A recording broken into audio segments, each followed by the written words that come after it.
Very good morning, dear students. In the last class of HRM, we have seen the differences between personal management and HRM. അല്ലേ, പഴയ പേരെന്തായിരുന്നു, പുതിയ നാമം നൽകുന്ന പ്രത്യേകതകൾ എന്തൊക്കെയാണ്, അതേപോലെ തന്നെ എവല്യൂഷൻ എങ്ങനെയാണ് HRMലേക്ക് എത്തിയത് എന്നുള്ളതിനെ കുറിച്ചിട്ടുള്ള കാര്യങ്ങളൊക്കെ നമ്മൾ നോക്കി അല്ലേ. ഇപ്പോൾ ഏകദേശം നിങ്ങൾക്കൊരു ഐഡിയ കിട്ടി HRMൽ മെയിനായിട്ട് ചെയ്യാനുള്ളത് എന്തൊക്കെയാണ് എന്നുള്ളതൊരു ഐഡിയ അല്ലേ. എന്തൊക്കെയാണോ ജസ്റ്റ് ഒന്ന് പ്ലാൻ നിങ്ങളൊന്ന് പറഞ്ഞ് എന്തൊക്കെയാണെന്നുള്ളത്.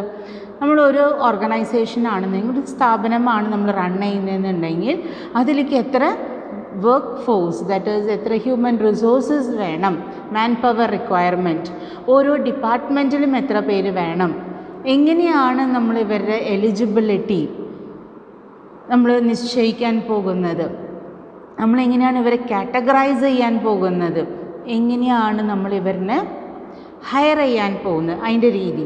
അപ്പം ഇങ്ങനത്തെ ഓരോ ആക്ടിവിറ്റീസ്, പിന്നെ നമ്മൾ എത്ര രൂപയാണ് അവർക്ക് വേജസ് ആയിട്ട് കൊടുക്കാൻ പോകുന്നത്, അതേപോലെ തന്നെ എന്തൊക്കെയാണ് അവർ റിട്ടയർ ചെയ്ത് പോകുമ്പോൾ നമുക്ക് അവർക്ക് കൊടുക്കാനുള്ള റിട്ടയർമെൻറ്റ് ബെനിഫിറ്റ്സ് ആയിട്ട് നമുക്ക് വരുന്നത്.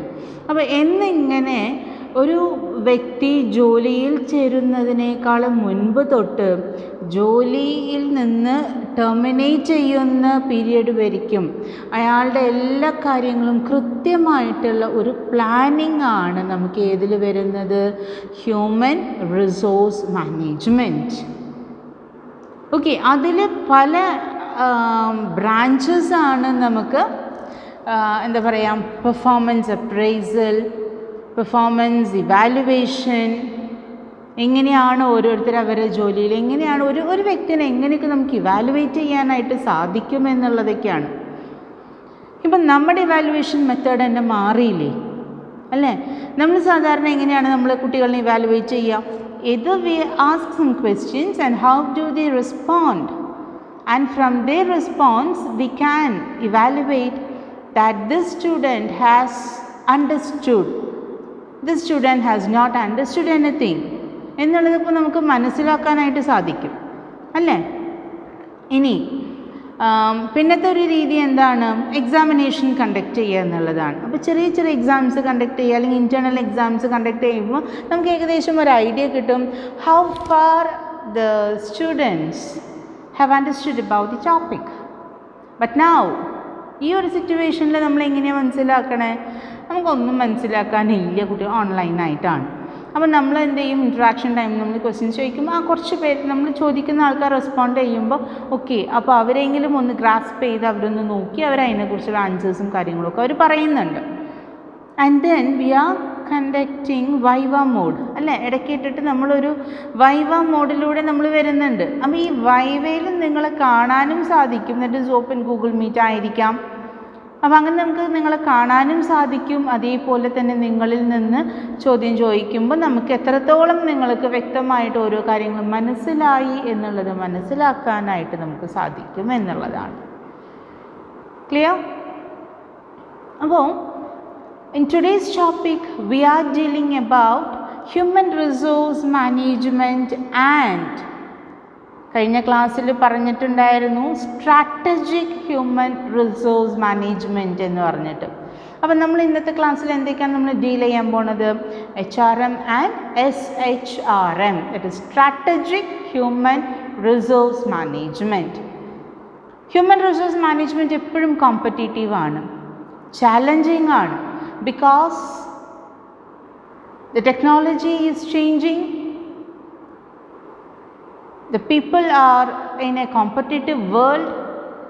Now they are upgrading themselves to compete in the changing world. അപ്പോൾ അങ്ങനെയൊക്കെ ആൾക്കാർ അവരെ തന്നെ കോമ്പീറ്റ് ചെയ്ത് നിൽക്കുന്ന സമയത്ത് നമ്മൾ അവരെ ഹയർ ചെയ്യുമ്പോൾ നമ്മളും ഓട്ടോമാറ്റിക്കലി ഡെവലപ്ഡ് ആവണം. നമ്മളൊരു പഴയ സ്റ്റേജിൽ നിന്നിട്ട് കാര്യമില്ല. So HR manager and HR department, ആ എൻറ്റയർ ടീം എന്ന് പറയുന്നത് always they have to respond to the changes കാരണം അവർ കമ്പനിയിൽ, അവർ ഓർഗനൈസേഷനിൽ മാറ്റങ്ങൾ കൊണ്ടുവരണം. പുറമേ നടക്കുന്ന മാറ്റങ്ങൾ എന്താണെന്നുള്ളത് അവർ തിരിച്ചറിയണം. അതേ കാര്യങ്ങൾ ചിലപ്പോൾ അവരുടെ കമ്പനിയിലോ അവരുടെ സ്ഥാപനങ്ങളിലോ അവർക്ക് കൊണ്ടുവരേണ്ടി വരും. അപ്പോൾ അതിനുള്ള കാര്യങ്ങളൊക്കെ അവർ അറിഞ്ഞിരിക്കേണ്ടതാണ്. Okay, so now will move on with the strategic human resource management. Human resource മാനേജ്മെൻറ്റിൽ എന്തൊക്കെയാണ് വരുന്നത്? Recruitment, planning, selection, compensation, termination, അല്ല, ഇങ്ങനത്തെ കാര്യങ്ങളൊക്കെയാണ് വന്നേറുന്നത്. And now will see what will be the things coming under SHRM. SHRM strategy എന്ന് പറഞ്ഞാൽ എന്താണ്? നമുക്ക് സ്ട്രാറ്റജി എന്ന് പറഞ്ഞാൽ എന്താണ്? ഒരു പ്ലാൻ, അല്ലേ? വ്യക്തമായിട്ടുള്ള ഒരു പ്ലാൻ. ഞാനൊരു കാര്യം പറയട്ടെ. നമ്മളിപ്പോൾ ഒരു സംഭവം, നമ്മളിപ്പോൾ ഒരു ബിസിനസ് സ്റ്റാർട്ട് ചെയ്യാനായിട്ട് വിചാരിക്കുന്നുണ്ട്.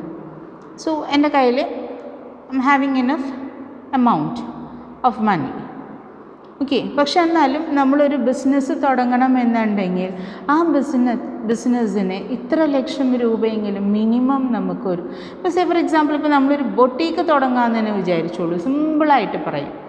ഒരു ബൊട്ടീക്ക് തുടങ്ങണമെന്നുണ്ടെങ്കിൽ പോലും നമുക്കൊരു 10 to 15 lakhs സാധനങ്ങൾ നമ്മുടെ കയ്യിലുണ്ടാവണം, സ്റ്റോക്ക് ഉണ്ടായിരിക്കണം. പക്ഷേ ഈ ബൊട്ടീക്കിൻ്റെ ഏറ്റവും വലിയ പ്രത്യേകത എന്താണെന്നുണ്ടെങ്കിൽ the fashion are ever changing. So നമുക്ക് നമ്മുടെ കയ്യിലുള്ള സാധനങ്ങൾ കൂടുതൽ സ്റ്റോക്ക് വയ്ക്കാനും പറ്റില്ല. കാരണം സെയിൽസ് ആയില്ല എന്നുണ്ടെങ്കിൽ it will become out of fashion. Out of fashion ആയി കഴിഞ്ഞാൽ പിന്നെ ആരും മേടിക്കില്ല. അപ്പോൾ അതെവിടെ നമ്മുടെ വെയർ ഹൗസിൽ വെറുതെ കെട്ടിക്കിടക്കേണ്ട ഒരു സംഭവങ്ങളായിട്ട് അത് മാറിപ്പോയേക്കാം. ഓക്കെ, സോ അങ്ങനത്തെ ഒരു എന്താ പറയുക, നമ്മൾ ഏത് ബിസിനസ് സ്റ്റാർട്ട് ചെയ്യുന്നുണ്ടെങ്കിലും നമുക്ക് അതിൻ്റേതായ ഒരു ക്യാപിറ്റൽ വേണം. അപ്പോൾ കുറച്ച് ക്യാപിറ്റൽ ചിലപ്പോൾ നമ്മുടെ കയ്യിലുണ്ടായിരിക്കും, ബാക്കി ചിലപ്പോൾ നമുക്ക് എന്തെങ്കിലും ഫിനാൻഷ്യൽ ഇൻസ്റ്റിറ്റ്യൂഷൻസ് ലോൺ എടുക്കേണ്ടി വരാം. ഓക്കെ, ഇനി ആഫ്റ്റർ 5 years നമ്മൾ ഇന്ന് തുടങ്ങിയ ആ ഒരു സ്റ്റേജിൽ തന്നെ ബിസിനസ് കണ്ടിന്യൂ ചെയ്യാനാണോ നമ്മൾ ഉദ്ദേശിക്കുന്നത്? നോ, വി ഡ്രീം ബിഗ്, അല്ലേ? After 5 years the business has to grow and we have to expand the business. So what should be our next step? So we should have a long term planning. Say for 15 years എങ്കിലും ahead നമ്മൾ ചിന്തിക്കണം. എങ്ങനെയായിരിക്കണം, എന്തൊക്കെ മാറ്റങ്ങളാണ് ഇനി വരാൻ പോകുന്നത്, എന്തൊക്കെ മാറ്റങ്ങൾ വരാൻ സാധ്യതകളുണ്ട്, ഇതൊക്കെ ഏകദേശം കാൽക്കുലേറ്റ് ചെയ്തിട്ട് വേണം നമുക്ക് ഓരോ ഇയറും നമുക്ക് നമ്മുടെ കാര്യങ്ങളൊക്കെ പ്ലാൻ ചെയ്യാനായിട്ട്. സോ ഈ ഒരു ലോങ് ടേം പ്ലാനിങ്ങിനെ കുറിച്ചിട്ടാണ് നമുക്ക് ഏതിൽ സംസാരിക്കാനുള്ളത്? സ്ട്രാറ്റജിക് ഹ്യൂമൻ റിസോഴ്സ് മാനേജ്മെൻറ്റിൽ നമുക്ക് സംസാരിക്കാനുള്ളത്. ഓക്കെ, SHRM ആണ് നമുക്കതിൽ ഡീൽ ചെയ്യുന്ന കാര്യമെന്ന് പറയുന്നത്. Okay, so just make a small note of it. SHRM ഇതിൻ്റെ എന്താണ് നമുക്കിതിൽ മെയിനായിട്ട് വരുന്നത് എന്നുള്ള കാര്യം നോക്കാം. SHRM involves, just note down, SHRM involves a future-oriented process. SHRM involves a future-oriented process of developing and implementing HR programs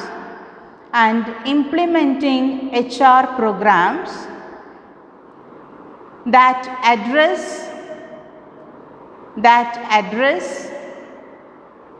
and solve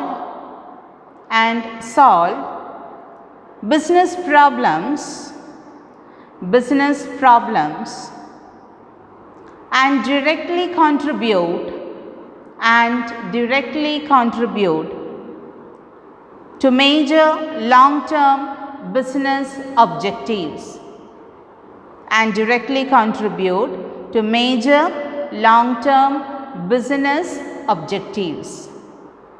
This is what actually dealt in SHRM.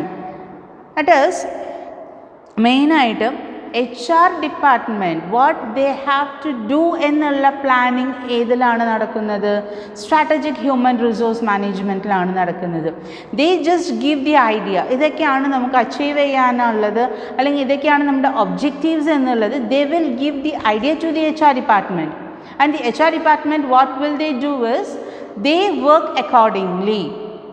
So long term plans എന്ന് പറയുന്നത് they do make, that is HRM department do make the long term objectives. They prepare long term goals, what they have to achieve, and just they give the directions, necessary directions to human resource department. So ഇവർ plan ചെയ്യുന്ന കണ്ടിട്ട് ഈ SHRM മെയിനായിട്ട് deal ചെയ്യുന്നത് എവിടെയാണ്? Top level മാനേജ്മെൻറ്റിലാണ്, operative ലെവലിലല്ല. Operative ലെവലിൽ വരുന്നതാണ് ഏത്? HRM എന്ന് പറയുന്നത്. ഓക്കെ, സോ ഇവർ കാര്യങ്ങളൊക്കെ പ്ലാൻ ചെയ്തിട്ട് പറയും. സേ ഫോർ എക്സാമ്പിൾ ഇപ്പോൾ നമ്മുടെ ഒരു ഇൻസ്റ്റിറ്റ്യൂഷൻ എടുക്കാം.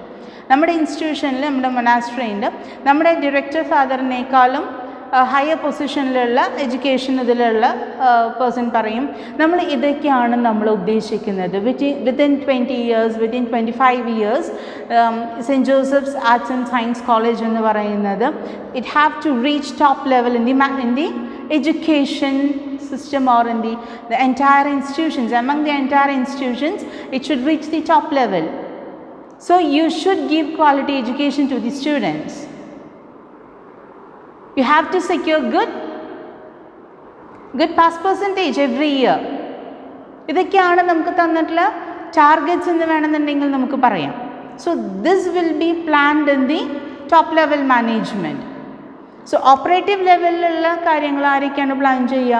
HR resources. ഇങ്ങനെയൊക്കെയാണ് ഓരോ ഡിപ്പാർട്ട്മെൻറ്റ്സ് ആയിട്ട് ഡിവൈഡ് ചെയ്യേണ്ടത്.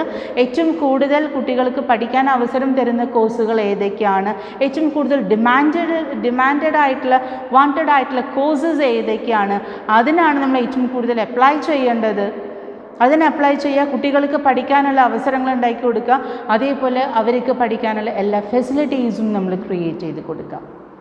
ക്വാളിറ്റി ടീച്ചേഴ്സിനെ നമ്മൾ അക്വയർ ചെയ്യുക, അവരെ റീറ്റെയിൻ ചെയ്യാനായിട്ട് നമ്മൾ നോക്കുക. Okay, this is how we develop every organisation or institutions. ഒരു ലോങ് ടേം പ്ലാനിങ് ഇല്ല എന്നുണ്ടെങ്കിൽ, ഒരു ഫോർവേഡ് ലുക്കിംഗ് ഇല്ല എന്നുണ്ടെങ്കിൽ നമുക്ക് എങ്ങനെ ചെയ്യാൻ പറ്റും കാര്യങ്ങളൊക്കെ?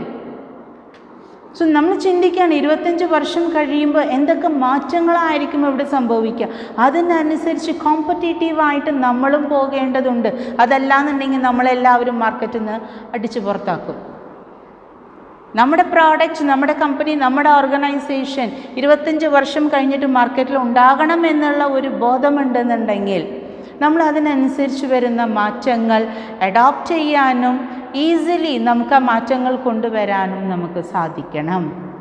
എന്നാൽ മാത്രമേ മാറ്റങ്ങളോട് ചേർന്ന് നമുക്ക് നിന്ന് പ്രവർത്തിക്കാനായിട്ട് സാധിക്കുള്ളൂ. So this is what SHRM deals. Okay, and they have given a quite beautiful definition about SHRM. Michael Armstrong definition ഒരെണ്ണം തന്നിട്ടുണ്ട്, ജസ്റ്റ് ഒന്ന് നോട്ട് ചെയ്തോളൂ. SHRM refers, that is according to Michael Armstrong,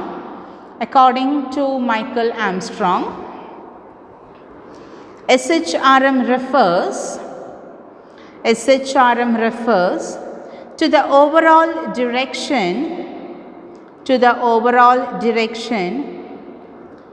the organization wishes to pursue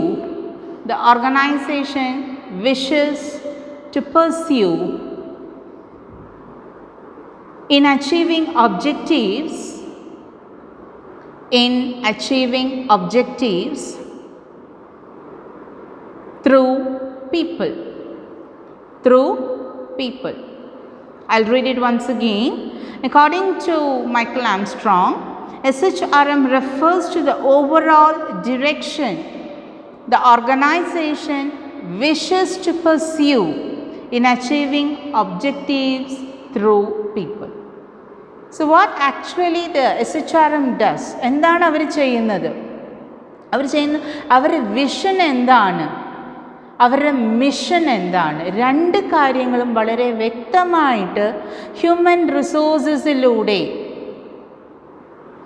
അവരുടെ കീഴിലുള്ള എംപ്ലോയീസിലൂടെ they are going to achieve their vision and their mission. ഈ vision എന്താണ്, mission എന്താണെന്നുള്ളത് വ്യക്തമാക്കി കൊടുക്കുന്നതും എന്തായിരിക്കണം എന്നുള്ളതാണ് സ്ട്രാറ്റജിക് ഹ്യൂമൻ റിസോഴ്സ് മാനേജ്മെൻറ്റ് ഡിപ്പാർട്ട്മെൻറ്റിൽ നടത്തുന്നത്. SHRM ടോപ്പ് ലെവൽ മാനേജ്മെൻറ്റിൽ അവരെപ്പോഴും വെറും ഡയറക്ഷൻ മാത്രമേ കൊടുക്കുള്ളൂ, what they have to achieve എന്നുള്ളത്. How they have to achieve എന്നുള്ളത് പ്ലാൻ ചെയ്യുന്നത് ഹ്യൂമൻ റിസോഴ്സ് ഡിപ്പാർട്ട്മെൻറ്റിലാണ്. ഇപ്പോൾ നിങ്ങൾക്ക് ക്ലിയർ ആയിട്ട് മനസ്സിലായിട്ടുണ്ടാവും. നമ്മുടെ ലക്ഷ്യം ഇതാണ്. ഇപ്പോൾ പ്രിൻസിപ്പൽ പറയാണ് BBAയിൽ 100% റിസൾട്ട് എനിക്കുണ്ടാവണം എന്ന് പ്രിൻസിപ്പളും അച്ഛനും പറയാണ്. ആ ഒരു വിഷൻ നടപ്പിലാക്കി കൊടുക്കേണ്ടത് we the teachers and the students അല്ലേ? നിങ്ങൾ ആ ഒരു ഇതിലേക്ക് എത്തിക്കാനായിട്ട് ഞങ്ങൾ നിങ്ങളെ ഹെൽപ്പ് ചെയ്യുന്നു നിങ്ങളുടെ ഹാർഡ് വർക്കിലൂടെ. That is the result. So we are the HR department.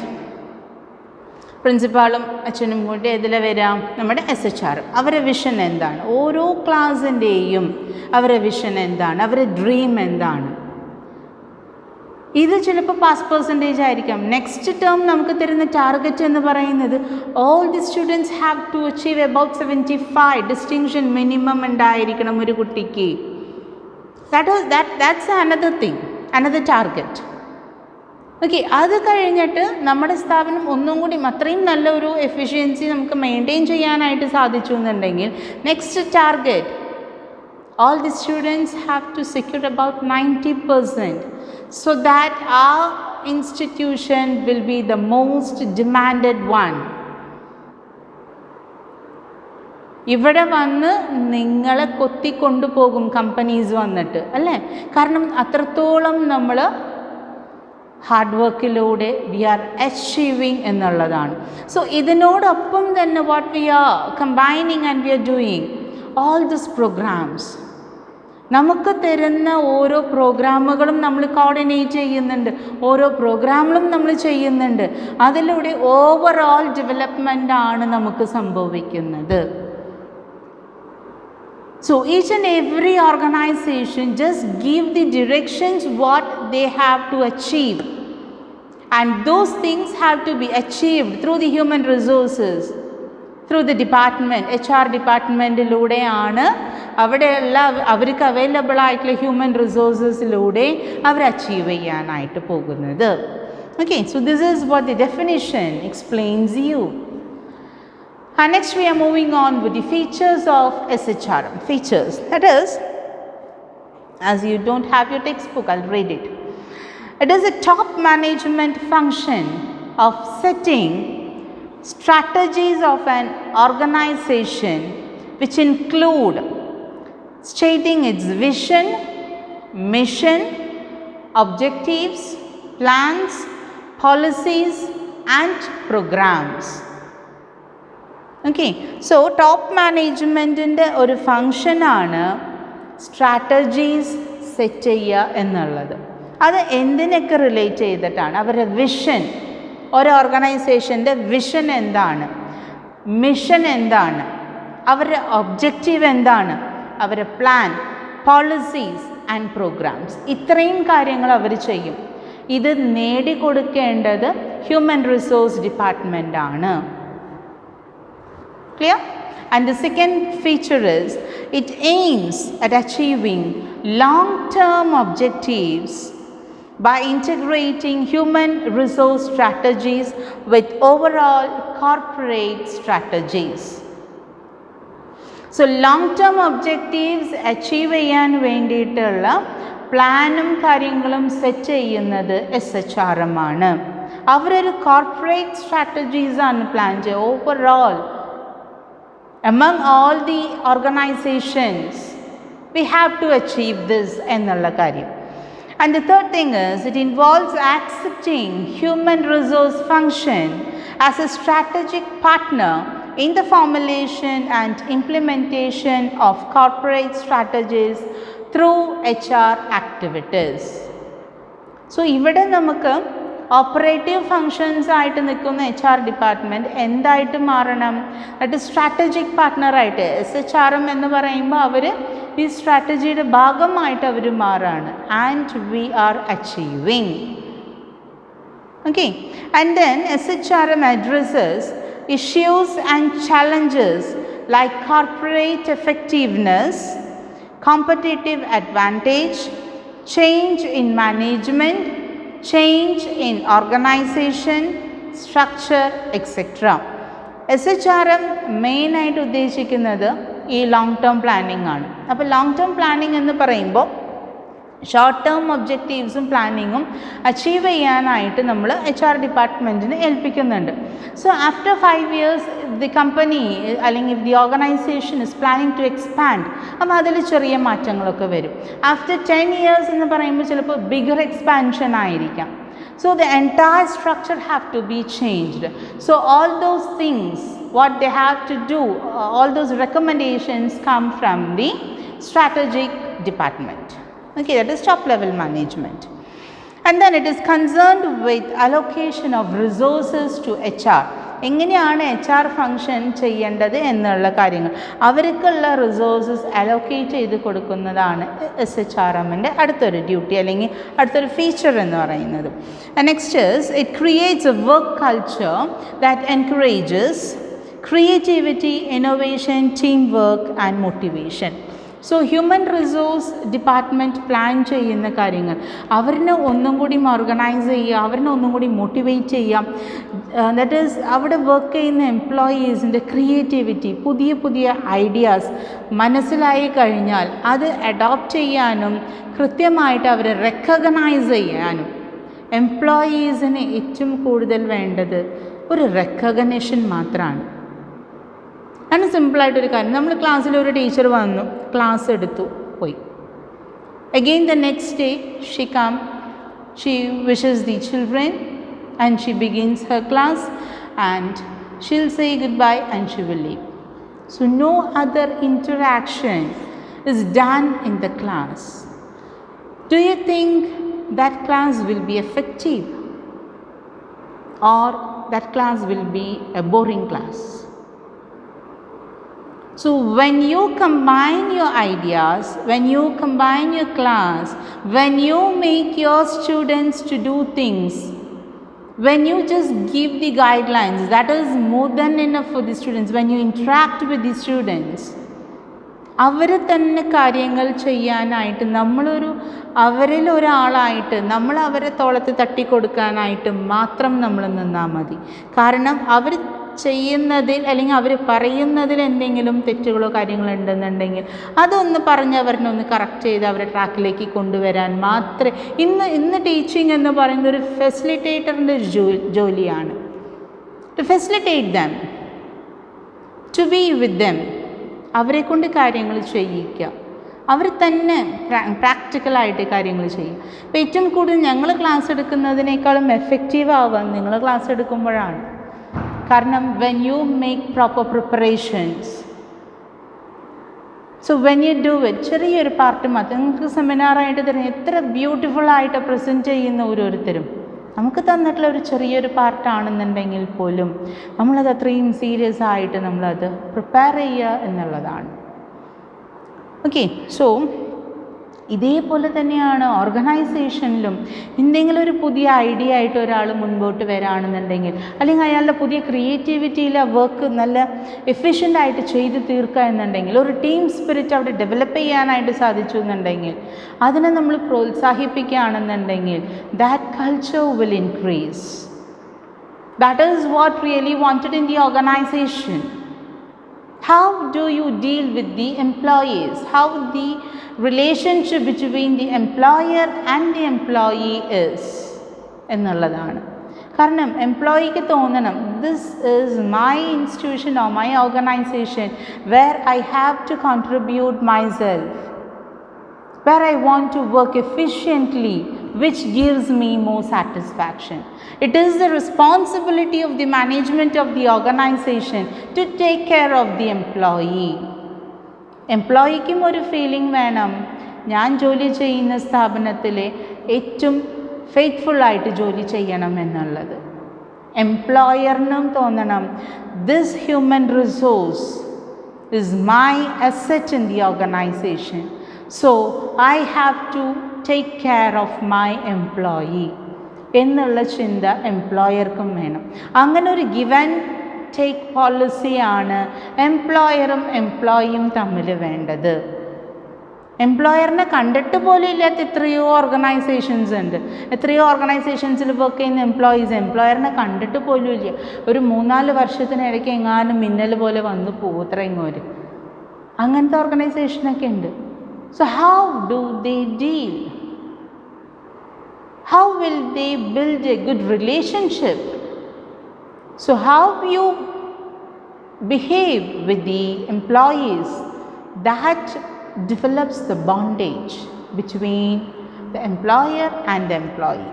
So അത് ക്രിയേറ്റ് ചെയ്യാനായിട്ട് സാധിക്കും. ഒരു ബോണ്ടിങ് റിലേഷൻ, ഒരു ലാസ്റ്റിംഗ് റിലേഷൻ ഡെവലപ്പ് ചെയ്യാനായിട്ട് സാധിക്കണം. അവിടെ വേറെ മറ്റു ചിന്തകൾക്കൊന്നും നമ്മൾ ഇടം കൊടുക്കരുത് എന്നുള്ളതാണ്. Okay, and last one is it allows employees to work in a flexible environment with flexible working hours or functions.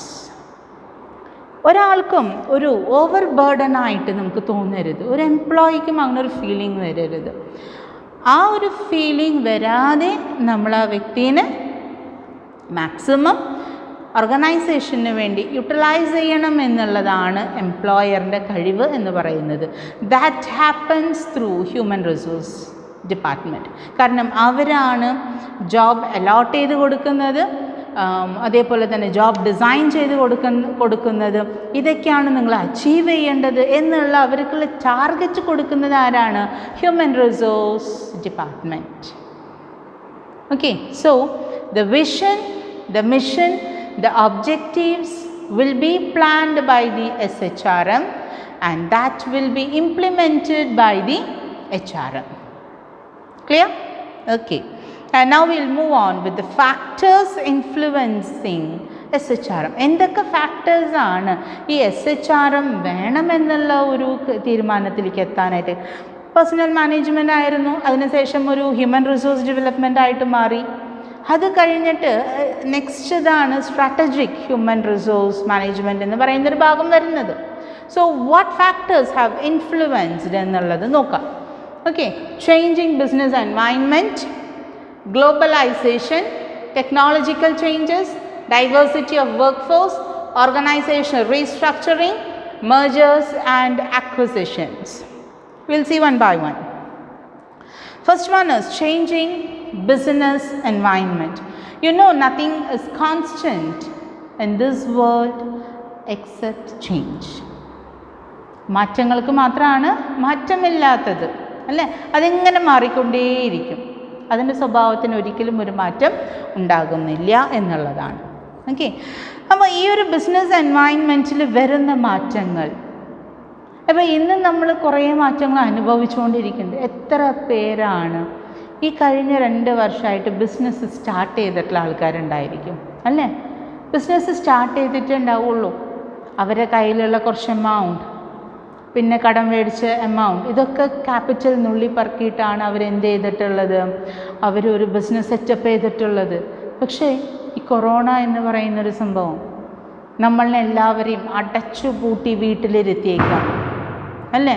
No one should peep outside, no one should come outside, no one should wander outside because you will be attacked by the coronavirus, അല്ലേ? അങ്ങനെയൊക്കെ ഭീഷണിപ്പെടുത്തിയിട്ട് നമ്മളെ വീടിനകത്ത് ഇരുത്തിയേക്കാണ്.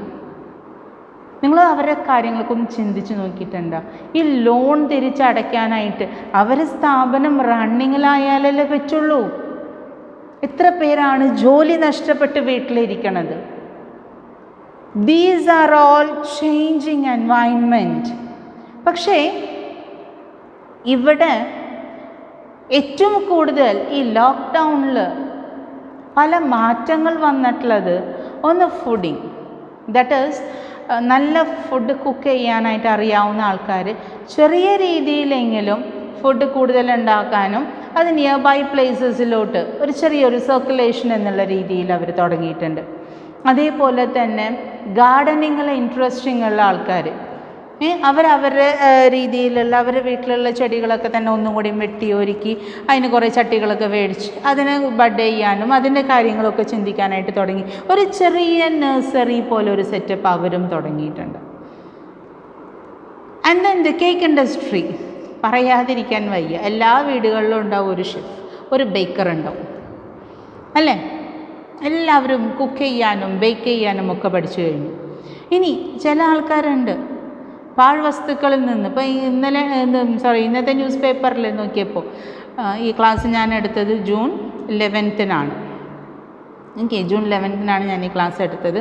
So അന്നത്തെ ദിവസത്തെ പേപ്പറിൽ നോക്കിയപ്പോൾ അന്ന് ഒരു കൗതുകമായിട്ട് കണ്ട ഒരു കാര്യമാണ്, വളരെ രസകരമായിട്ടുള്ള ഒരു കാര്യം കൂടിയാണ്. നമ്മളിപ്പോൾ ഈ കുറേ പേര് ഈ നമുക്ക് കിട്ടുന്ന നല്ല നല്ല alcoholic bottles painting people use to do it അല്ലേ, അതൊരു ഹോബിയായിട്ട് അത് ബിസിനസ്സായിട്ട് നടത്തുന്ന ആൾക്കാർ കുറേ പേരുണ്ട്. പക്ഷെ ഇന്ന് ഞാൻ കണ്ടത് എന്താണെന്നുണ്ടെങ്കിൽ വാഴനാര്, വാഴയുടെ നാര് ഉപയോഗിച്ച് അതുമ്മ മിനുക്ക് പണികൾ നടത്തുന്ന ഒരു കുട്ടി. അത് ഞാൻ പറഞ്ഞു, നമ്മൾ ഇങ്ങനെ ഇരിക്കുന്ന സമയത്ത് നമ്മൾ വെറുതെ ഇരിക്കാൻ ഉദ്ദേശിച്ചിട്ടില്ല.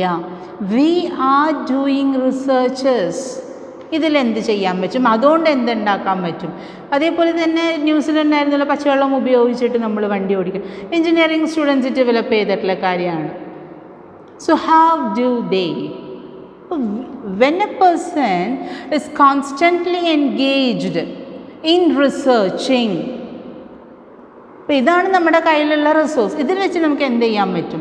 ഇങ്ങനെ ചിന്തിച്ചിട്ട് ഓരോ കാര്യങ്ങൾ ചെയ്യാനും അതൊരു ബിസിനസ്സായിട്ട് കൊണ്ട് നടക്കാൻ. അതേപോലെ തന്നെ നമ്മുടെ ക്ലാസ്സിൽ തന്നെ ഉണ്ടല്ലോ നമ്മുടെ അമൽ, ദ ബെസ്റ്റ് എക്സാമ്പിൾ അല്ലേ. അവനുണ്ടായിരുന്ന ഒരു ഇൻട്രസ്റ്റ്, ആനിമൽസിനോട് തോന്നിയിട്ടുള്ള ഒരു എന്താ പറയുക ഒരു ഇൻട്രസ്റ്റ്, അതിനെ വളർത്താനും പെറ്റുകളിനെ വളർത്താനും അതേപോലെ തന്നെ അവരിനെ എങ്ങനെയാണ് ടേക്ക് കെയർ ചെയ്യേണ്ടത്, എന്തൊക്കെയാണ് കാര്യങ്ങൾ ചെയ്യേണ്ടത്, എന്ത് രസമായിട്ടാണ് അവൻ കാര്യങ്ങൾ ചെയ്യണത്. How beautifully he organise everything. ഇതിനിടയിൽ ഓരോ വീഡിയോസും അവനെടുത്ത് ഇങ്ങനെയൊക്കെ ചെയ്യണം, അങ്ങനെയൊക്കെ കാര്യങ്ങൾ നോക്കണം, ഇങ്ങനെയൊക്കെയാണ് കെയർ ചെയ്യേണ്ടത്. എവറിത്തിങ് ഹീ ഈസ് ഡൂയിങ് അല്ലേ. അപ്പം നമ്മുടെ ഉള്ളിൽ എല്ലാവരുടെ ഉള്ളിലുണ്ട് ഓരോ കഴിവുകൾ. ഡാൻസ് ചെയ്യാൻ ഇതിനിടയിൽ ചില ആൾക്കാർ അവരുടെ ഡാൻസിങ് വീഡിയോസ് ഇടുന്നുണ്ട്. It's A good entertainment also. നിങ്ങൾ അപ്പോഴും വെറുതെ ഇരിക്കാനും നിങ്ങളുടെ കഴിവുകൾ ഡാൻസ് ചെയ്യാനാണെന്നുണ്ടെങ്കിൽ നിങ്ങൾ ദ ബ്യൂട്ടിഫുൾ സ്റ്റെപ്സ് നിങ്ങൾ കൊടുക്കുന്നുണ്ട് അല്ലേ.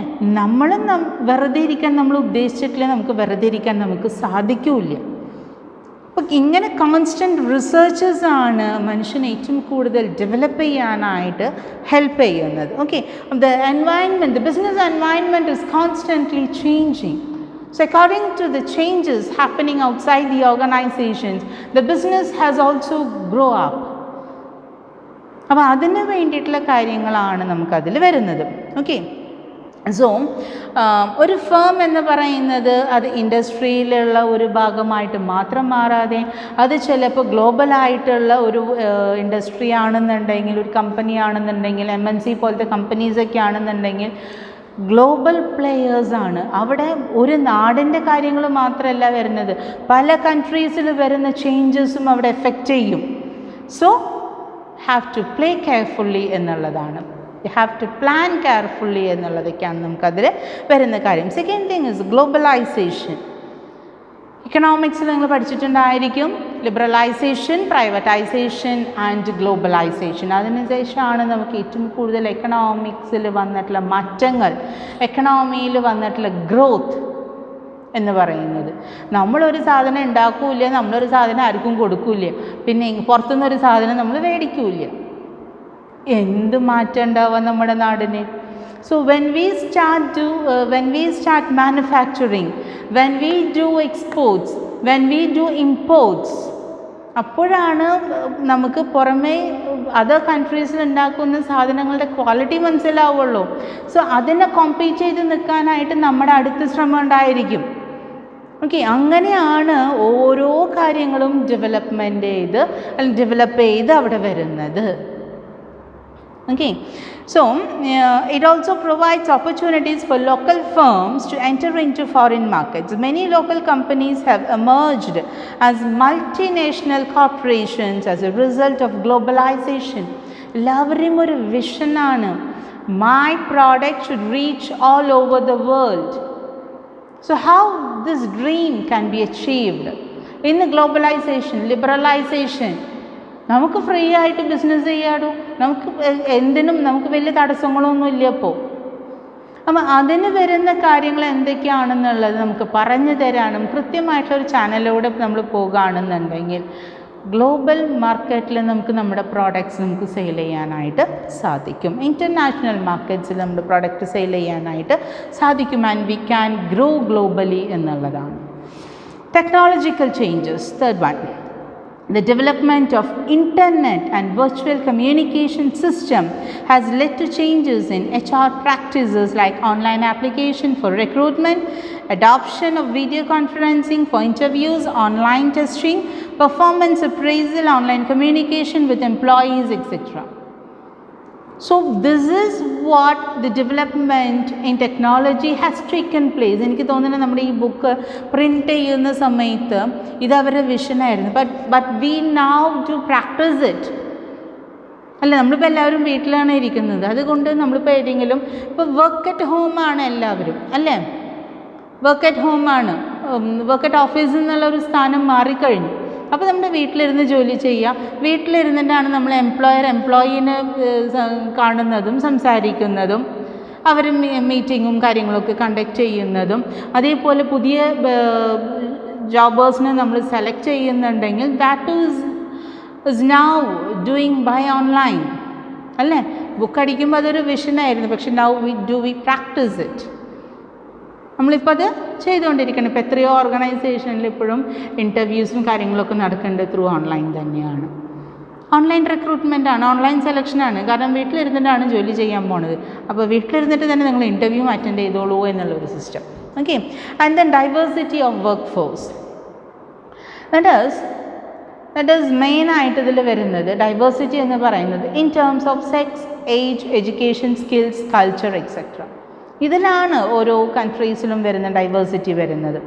ഇപ്പോൾ നോക്കുകയാണെന്നുണ്ടെങ്കിൽ പഴയ കാലങ്ങളിലേക്കാളും കുറേ മാറ്റങ്ങൾ ഇതിലെല്ലാം സംഭവിച്ചിട്ടുണ്ട്. എല്ലായിടത്തും ഇന്ന് വിമൻ കയറി വരുന്നുണ്ട്. Not only men. ഒരു ഫീൽഡ് പോലും നമ്മൾ മെന്നിന് വേണ്ടി മാത്രമേ നമ്മൾ മാറ്റി വയ്ക്കുന്നില്ല. എല്ലാത്തിലും മെൻ ആൻഡ് വിമൻ നമ്മളതൊന്നും നോക്കണില്ല. ഓക്കെ. നോ ജെൻഡർ പർപ്പസ് അവിടെ വരുന്നില്ല. അതേപോലെ തന്നെ എഡ്യൂക്കേഷൻ ഫോർ ഓൾ. ആർക്കും എഡ്യൂക്കേഷൻ പാടില്ല എന്നുള്ളത് സിസ്റ്റമൊന്നും ഇപ്പോൾ വരുന്നില്ല. എഡ്യൂക്കേഷൻ ഫോർ ഓൾ എന്നുള്ളതാണ്. മിനിമം +2 എങ്കിലും നമ്മൾ പഠിച്ചിരിക്കണം എന്നുള്ള രീതിയിലേക്ക് നമ്മൾ എത്തിക്കഴിഞ്ഞു. സോ ബേസിക് എഡ്യൂക്കേഷൻ എല്ലാവർക്കും കിട്ടും. സോ എന്തൊക്കെ മാറ്റങ്ങൾ ലോകത്തിന് വന്നാലും അത് പറഞ്ഞു കഴിഞ്ഞാൽ അറ്റ്ലീസ്റ്റ് മനസ്സിലാക്കാനായാലും നമുക്ക് പറ്റും. പണ്ട് അതല്ല. മെയിൻ ബാരിയർ എന്ന് പറയുന്നത് ടെക്നോളജിക്ക് മെയിൻ ബാരിയർ ആയിട്ടുണ്ടായിരുന്നത് എന്താണ്? The people were uneducated. അപ്പോൾ അങ്ങനത്തെ ആൾക്കാരുടെ അടുത്ത് നമുക്ക് പറഞ്ഞാൽ അവർക്ക് മനസ്സിലാവില്ല. പക്ഷേ ഇന്ന് അതല്ല. ബേസിക് എഡ്യൂക്കേഷൻ മിനിമം +2 വരെയെങ്കിലും വേണം എന്നുള്ളതാണ്. 10th നീ എടുത്തു പോകാൻ പോകണം. ദാറ്റ് ഈസ് എന്ന് പറയുക 10th നമ്മൾ കൊടുക്കുന്ന അത്ര ഇമ്പോർട്ടൻസ് ഇനി വരില്ല. ന്യൂ സിസ്റ്റത്തിൽ +2 ഏറ്റവും കൂടുതൽ ഇമ്പോർട്ടൻസ്. Higher secondary education. അപ്പോൾ HSCക്ക് നമ്മൾ കൊടുക്കുന്ന ഇമ്പോർട്ടൻസ് എന്ന് പറയുമ്പോൾ അപ്പോൾ അതിലേക്ക് വരുമ്പോഴേക്കും ആൾക്കാർക്ക് പറഞ്ഞു കഴിഞ്ഞാൽ പുതിയ ടെക്നോളജിനെ കുറിച്ച് മനസ്സിലാക്കാനും, കാരണം IT അവർ 1 to 10th വരെയ്ക്ക് അവർ പഠിക്കുന്നുണ്ട് നിർബന്ധമായിട്ടും, അല്ലേ? അപ്പം നമുക്കതിൽ വരുന്ന മാറ്റങ്ങളായാലും പറഞ്ഞു കൊടുത്തു കഴിഞ്ഞാൽ പെട്ടെന്ന് അവർക്ക് മനസ്സിലാകും എന്നുള്ളതാണ്. Okay. And then organisational restructuring. Many organizations are moving towards a flat structuring, reducing the number of managerial levels to the minimum. വല്ലാണ്ടുള്ള ഡിപ്പാർട്ട്മെൻറ്റ്സും കാര്യങ്ങളൊക്കെ കുറച്ച് ഈസിലി നമുക്ക് കാര്യങ്ങൾ അവർക്ക് പറഞ്ഞ് ജോബ് ഡിസൈനിങ് കൊടുക്കാനും പെട്ടെന്ന് അവർ വർക്ക് ചെയ്ത് കഴിഞ്ഞാൽ അവരുടെ വർക്ക് സബ്മിഷനുള്ള കാര്യങ്ങളൊക്കെ നമ്മൾ പ്രോപ്പറായിട്ട് തന്നെ നമ്മൾ പ്ലാൻ ചെയ്യുന്നൊരു രീതി. കംപ്ലീറ്റ് കാര്യങ്ങളിലൊരു റീസ്ട്രക്ചറിങ് ആണ് സംഭവിച്ചുകൊണ്ടിരിക്കുന്നത്. And then is merger and acquisitions. Merger and acquisitions often bring cultural conflicts between the 2 entities merged with. ഏതൊക്കെ ഓർഗനൈസേഷനായിട്ടാണ് നമ്മൾ മെർജ് ചെയ്തേക്കുന്നത്, അല്ലെങ്കിൽ ഏതൊക്കെ കമ്പനീനെയാണ് നമ്മൾ ടേക്ക് ഓവർ ചെയ്തേക്കുന്നത്. അപ്പോൾ വരുമ്പോൾ 2 കൾച്ചറാണ്, അല്ലേ? State bank of India and state bank of Travancore. When it was merged with, when the State Bank of Travancore was merged with State Bank of India, കുറേ ചെറിയ ചെറിയ പ്രശ്നങ്ങളൊക്കെ അതിൻ്റെ ഇടയിലുണ്ടായിരുന്നു. അതൊക്കെ പിന്നെ സോർട്ട് ഔട്ട് ചെയ്ത് കുറച്ച് സമയമെടുത്തു ഇതൊക്കെ ഒന്ന് സോർട്ട് ഔട്ട് ചെയ്ത് വരാനായിട്ട്. ഇപ്പോൾ എല്ലാവരും സ്റ്റേറ്റ് ബാങ്കിൻ്റെ എംപ്ലോയീസാണ്. everyone are under one umbrella, State Bank of India. Okay. അപ്പോൾ ഇങ്ങനെ വരുന്നപ്പോൾ മെർജ് ചെയ്യുമ്പോൾ വരുന്ന ഇഷ്യൂസ് ഉണ്ട്, പ്രശ്നങ്ങളുണ്ട്. ആ കാര്യങ്ങളൊക്കെ നമ്മൾ എങ്ങനെയാണ് ഡീൽ ചെയ്യുന്നത് എന്നുള്ളതാണ്. And the last one is differences between HRM and SHRM. അത് നമ്മൾ പറഞ്ഞു പോയ കാര്യങ്ങളാണ്. HRM വരുന്നത് എന്താണ്, ആ ഒരു വർഷത്തേക്ക് അല്ലെങ്കിൽ 3 years പ്ലാനായിട്ട് ഷോർട്ട് ടേം ഒബ്ജക്റ്റീവ്സ് ആണ്. Long term objectives, after 5 years what you have to become, where your company should reach എന്നുള്ള പ്ലാനൊക്കെ ചെയ്യുന്നത് SHRM ആണ്. And HRM comes under operational level and SHRM comes under top level management. And then here deals with all aspects of HR, and here strategic matter മാത്രമാണ്. ഇവിടെ human റിസോഴ്സിന് ആവശ്യമായിട്ടുള്ള working condition, അവരുടെ safety measures എന്തൊക്കെയാണ് എന്ന് പറയുന്ന എല്ലാ കാര്യങ്ങളും നമ്മളിവിടെ പ്രൊവൈഡ് ചെയ്യും. ഇവിടെ അതൊന്നും ചെയ്യില്ല. ഇവിടെ സ്ട്രാറ്റജി മാറ്റേഴ്സ് മാത്രം. The vision, the mission and the objectives. And treats people as resources. ഓർഗനൈസേഷൻ്റെ റിസോഴ്സസ് ആണ്. ഇവരാണ് നമ്മുടെ ടാർഗറ്റ് അച്ചീവ് ചെയ്യാനായിട്ട് പോകുന്നത്. ഇവിടെ സ്ട്രാറ്റജിക് പാർട്ട്ണറാണ്, കമ്പനിയുടെ പാർട്ട്ണറായിട്ടാണ് നമ്മൾ അവരെ മാറ്റുന്നത്. അപ്പോൾ ഇത്രയും കാര്യങ്ങളാണ് നമുക്ക് SHRMൽ പഠിക്കാനുള്ളത്. ഇപ്പോൾ ഏകദേശം മനസ്സിലായിട്ടുണ്ടാവുമല്ലോ പേഴ്സണൽ മാനേജ്മെൻറ്റ് എന്താണ്, HRM എന്താണ്, and strategic human resource management എന്തൊക്കെയാണെന്നുള്ളത്. ക്ലിയർ? സോ ഇതോട് കൂടിയിട്ട് നമ്മുടെ ഈ ചാപ്റ്റർ നമ്മളിവിടെ വൈൻഡപ്പ് ചെയ്യാണ്. When we get the new book നമുക്ക് നോക്കാം ഇതിനേക്കാളും അഡീഷണലായിട്ട് എന്തെങ്കിലും ആഡ് ചെയ്തിട്ടുണ്ടെങ്കിൽ നമുക്കതെടുത്ത് തരാം കേട്ടോ. അപ്പോൾ ഇതിൽ എന്തെങ്കിലും മക്കൾക്ക് മനസ്സിലാവാത്തതുണ്ടെന്നുണ്ടെങ്കിൽ ചോദിക്കാം. പഠിക്കാനൊരു മടിയും വേണ്ട. നിങ്ങളുടെ പാരൻസും കാര്യങ്ങളൊക്കെ എല്ലാവരും പറഞ്ഞു. ഈ വർഷം S5 ആയപ്പോൾ എൻ്റെ മക്കൾക്ക് നന്നായിട്ട് പഠിക്കാൻ താല്പര്യമുണ്ടെന്നുള്ളത് പല പാരൻസും സജിത ടീച്ചറിനെ വിളിച്ചറിയിച്ചിട്ടുണ്ട്. So I am so happy to hear that. ആ ഒരു മാറ്റം നിങ്ങളിൽ വന്നല്ലോ എന്നാലോചിച്ച് എനിക്ക് ഭയങ്കര സന്തോഷമായിട്ടുള്ളൊരു ദിവസമാണെന്ന്. അപ്പോൾ നിങ്ങൾ എന്തായാലും പഠിക്കാനായിട്ട് തീരുമാനിച്ചിട്ടുണ്ട്. പഠിക്കുക, നന്നായിട്ട് പഠിക്കുക, എല്ലാ ആക്ടിവിറ്റീസിലും പങ്കെടുക്കുക. ഫൈനൽ ഇയർ ആണ്, നിങ്ങൾ കോളേജിൽ ഉണ്ടാവേണ്ട മക്കളാണ്. എനിക്കറിയില്ല നിങ്ങൾക്ക് ഇനി 6th സെമ്മെങ്കിലും കോളേജിലേക്ക് വരാനായിട്ട് സാധിക്കുമോ എന്നുള്ളത് നമുക്കറിയില്ല. പക്ഷെ നമ്മൾ ഓൺലൈനിലായാലും ഫുൾ എനർജറ്റിക്കോട് കൂടിയിട്ട്, ഫുൾ പവറോട് കൂടിയിട്ട് വിൽ മൂവ് ഓൺ എന്നുള്ളതാണ്. Okay, so thank you my dears. See in the next class. Bye bye.